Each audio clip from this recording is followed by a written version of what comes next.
Hey guys, I'm Ornella Hernandez with Web3 TV, and I am at the Theater of Digital Arts for the Crypto Oasis Art Talks, and joining me is one of the speakers tonight, Sam Huber from Landvault. How are you? I'm doing very well. How are you?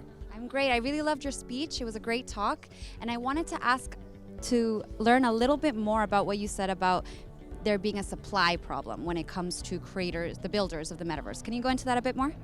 Yeah, so we see the metaverse as this marketplace between builders, the supply side, and then the users that consume the experience.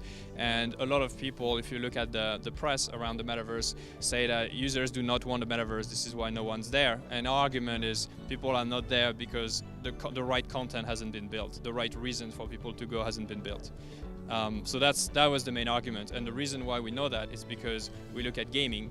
And if you build the right game, the right incentive, the right reward, there's 3 billion people playing games every day. So saying that people do not want to spend time in virtual environment, they don't want to spend money on virtual goods, is just wrong. Gaming has proven the other way around. So that is why we believe that it's a lack of tools, lack of technology, and a lack of reasons for people to actually spend time in the metaverse. That is the real core of the problem. And you described something you call the WordPress moment. So I guess that's using like templates and maybe easier tools that anybody can access to create metaverse experiences, right? Yeah, it's about reducing the costs of building.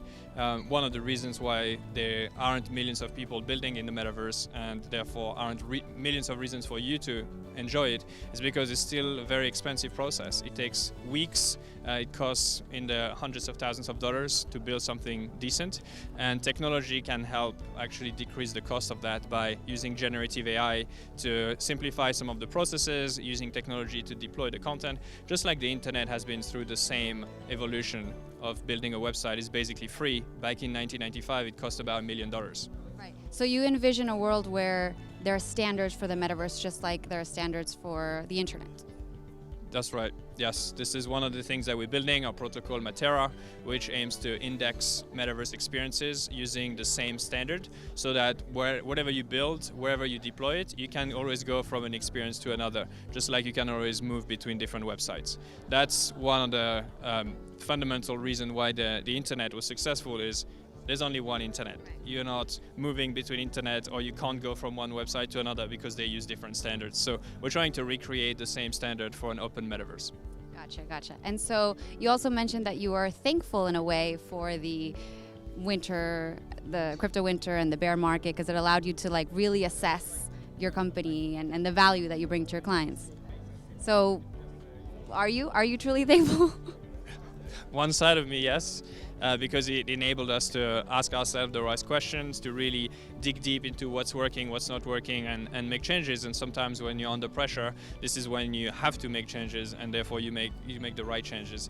The other side, though, my crypto wallet is I'm not really thankful for that, but that's a separate talk for another day. Okay. And so how was it? How did it feel to talk here at the Theater of Digital Arts? It's been amazing. I mean, look at the venue. It's just a very cool venue, very futuristic, and there's always interesting talks, interesting people attending. I think it's a very kind of intimate yet, I guess, an impressive, theater to speak in. So it was super exciting, and yeah, I'm glad it went well. All right. Well, excited to see the future of Landvault. Thanks again for talking to me. Thank you for having me.